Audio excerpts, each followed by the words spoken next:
नमस्कार दोस्तों, कैसे हैं आप सब। आप सभी का स्वागत है इन्वेस्ट विद राहुल की एक नई वीडियो में।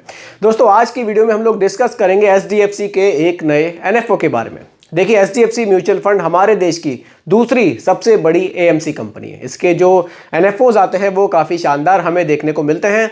तो आज भी एक नए एनएफओ के बारे में हम लोग डिस्कस करेंगे। वीडियो है आपके लिए बहुत ही ज़्यादा इन्फॉर्मेटिव। वीडियो को बहुत ही ध्यान से देखिएगा और समझिएगा, क्योंकि यहाँ एक चीज़ मैं आप सभी को समझाऊंगा बिल्कुल सिंपल भाषा में। देखिए एनएफओ में निवेश करने का हमें ये बेनिफिट मिलता है कि यहाँ हम सिर्फ 10 रुपये की एनएवी पर हम यहाँ इन्वेस्टमेंट कर सकते हैं। तो एनएफओ कैसा है, कितने रिस्क में हमारे पैसे को निवेश करेगा, कितने हमें रिटर्न्स यहाँ से देखने को मिलते हैं, सब कुछ बताऊंगा। वीडियो को बहुत ही ध्यान से समझिएगा। देखिए पहले थोड़ा सा बेसिक पर बात करते हैं। एनएफओ क्या होता है। एनएफओ होता है न्यू फंड ऑफर। एनएफओ होता है न्यू फंड ऑफर। जब कोई म्यूचुअल फंड कंपनी अपनी कोई नई स्कीम लॉन्च करती है तो पहले उसका एनएफओ निकाला जाता है। इसको बोलते हैं न्यू फंड ऑफर। अब देखिए ये जो एचडीएफसी की तरफ से निकाला गया है ये किस तरह का एनएफओ है, इस पर बात करते हैं। देखिए ये एक large and mid cap NFO आया है। ये आया है large mid cap, large mid cap index fund. अब देखिए इसमें निवेश करने का क्या बेनिफिट होगा। इसमें निवेश करने का बेनिफिट ये होगा कि हमारा पैसा लार्ज कैप में भी निवेश किया जाएगा, यानी कि टॉप 100 कंपनीज में, और मिड कैप में भी निवेश किया जाएगा, यानी कि नेक्स्ट 150 कंपनीज में। सब कुछ डिटेल में समझाऊंगा, ध्यान से समझिएगा।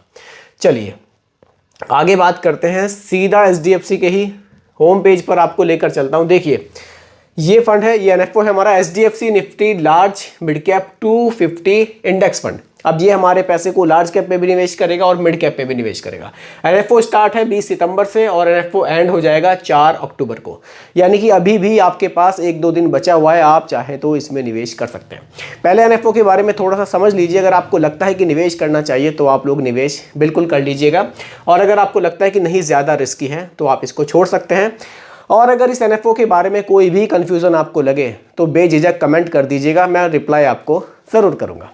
देखिए यहाँ लार्ज कैप और मिड कैप दोनों कंपनियों का आपको कॉम्बिनेशन मिलेगा। अब लार्ज कैप में टॉप 100 कंपनीज है और मिड कैप में 150 कंपनीज है, यानी कि 250 कंपनियों के स्टॉक्स में आपके पैसे को निवेश किया जाएगा। यहाँ क्लियरली लिखा भी हुआ है टॉप 100 और नेक्स्ट 150। ठीक है, थोड़ा सा आगे बढ़ते हैं। देखिए लार्ज कैप और मिड कैप दोनों हैं। अब लार्ज कैप के क्या बेनिफिट्स हैं और मिड कैप के क्या बेनिफिट्स हैं। पहले लार्ज कैप के बेनिफिट्स को समझते हैं। टॉप 100 कंपनीज हैं by market capitalization, well stabilized businesses कंपनियां हैं, मार्केट की लीडर हैं ये कंपनियां, स्टेबल हैं और लेस वॉलेटाइल हैं, यानी कि कम रिस्क की ये कंपनियां हैं। की सेक्टर्स आप देख सकते हैं, financial services, IT and auto, in sectors में ये कंपनियां आती हैं। ठीक है, अब मिड कैप पर थोड़ा नजर मारिए। 101 रैंक से स्टार्ट हो जाएंगी, 250 तक जाएंगी। मिड साइज कंपनीज हैं, फ्यूचर मार्केट लीडर्स हैं। फ्यूचर में ये कंपनियां मार्केट लीडर्स बन सकती हैं। मोर वोलेटाइल है अगर आप कंपेयर करें लार्ज कैप से। की सेक्टर्स हैं, इंडस्ट्रियल है, एनबीएफसीज है, ऑटो एंसिलरीज है। ठीक है, आगे बढ़ते हैं। देखिए यहाँ भी कुछ दिया हुआ है, जैसे कि आप देख सकते हैं कि लार्ज कैप में कौन सी कंपनी आती है, मिड कैप में कौन सी आती है। थोड़ा सा और आगे चलते हैं। थोड़ा सा ना सिंपल चीज़ें आप लोगों को मैं बताना चाहूँगा ताकि चीज़ आपको क्लियर हो सके। वैसे तो आप देखेंगे तो उलझ जाएंगे, काफ़ी सारी चीज़ें, काफ़ी कुछ बताया जाता है इन सब चीज़ों के बारे में, लेकिन मैं थोड़ा सा आपको इस तरह से समझाना चाहता हूँ कि चीज़ें आपको जो बेसिक है आपका इस एनएफओ के बारे में वो क्लियर हो सके, वो ज़रूरी है। देखिए निफ्टी 100 50% वेटेज रहेगा, निफ्टी मिड कैप 150 50% वेटेज रहेगा। समझ गए आप, यानी कि जो टॉप 100 कंपनी है 50% पैसा उसमें निवेश किया जाएगा, और जो नेक्स्ट 150 कंपनियां हैं 50% पैसा उनमें निवेश किया जाएगा। दोनों में बराबर 50-50% पैसा बांट दिया जाएगा। ठीक है, और आगे बढ़ते हैं। देखिए टॉप 10 ये कंपनीज हैं। एचडीएफसी बैंक है, रिलायंस इंडस्ट्रीज है, आईसीआईसीआई बैंक है, इन्फोसिस है, आईटीसी है, टीसीएस है, एलएनटी है, भारतीय एयरटेल है, एक्सिस है, सुज़लोन एनर्जी है। ये टोटल टॉप 10 कंपनीज हैं जिनमें ज़्यादा निवेश किया जाएगा, लगभग 22.5% का। ठीक है, आप पीई रेशो भी यहाँ देख सकते हैं।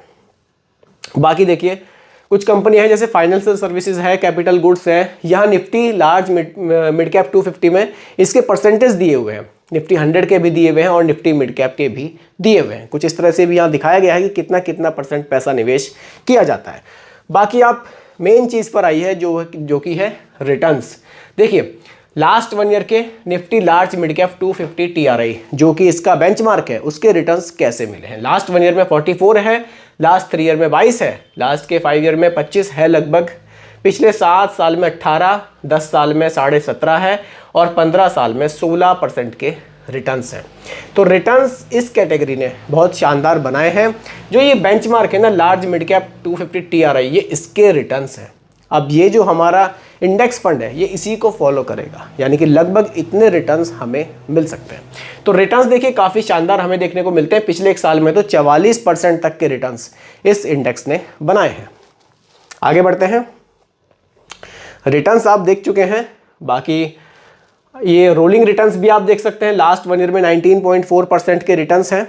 तो इस तरह से एक ये हमें इंडेक्स फंड देखने को मिलता है। अगर मैं इसके थोड़ा सा और खूबियों के बारे में बात करूं, इंडेक्स फंड होने के कारण यहां हमें एक्सपेंस रेशियो का भी बेनिफिट मिलेगा।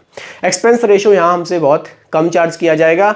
और अगर आपको ये ठीक लगता है कि आपका पैसा लार्ज कैप और मिड कैप में जाएगा, स्मॉल कैप में जाएगा ही नहीं, तो आप बिल्कुल इसमें 10 रुपये की NAV पे निवेश कर सकते हैं। आप चाहें तो इसमें SIP के थ्रू निवेश कर सकते हैं, और अगर आप चाहें तो इसमें आप लमसम के थ्रू भी निवेश कर सकते हैं।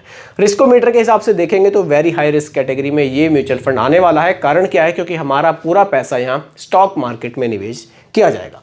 लेकिन अगर आप डिटेल में समझेंगे, जैसा कि मैंने आपको बताया, पैसा तो जा रहा है स्टॉक मार्केट में, लेकिन 50% पैसा टॉप 100 में है और 50% पैसा उसके बाद की 150 कंपनियों में।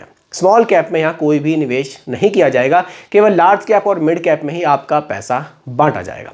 तो इस तरह का ये NFO था SDFC की तरफ से, SDFC Nifty large mid cap 250 index fund. अगर आप लोग चाहते हैं इसमें निवेश करना तो 4 अक्टूबर इसकी लास्ट डेट है, आप लोग निवेश कर सकते हैं। बाकी आप लोग भी कमेंट में बताइएगा ज़रूर कि ये NFO आपको कैसा लगा। अगर इस NFO के बारे में कोई भी आपकी क्वेरी हो तो भी आप मुझे कमेंट कर सकते हैं।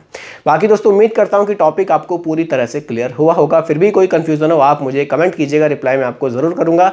बाकी रिकमेंडेशन नहीं है, केवल एजुकेशनल पर्पज़ वीडियो आप लोगों के लिए बनाई गई है। वीडियो कैसी लगी कमेंट में ज़रूर बताइएगा। पसंद आई हो तो लाइक शेयर भी कीजिएगा, और मेरे चैनल पर अगर आप नए हैं इसको भी सब्सक्राइब आप ज़रूर कीजिएगा। नमस्कार।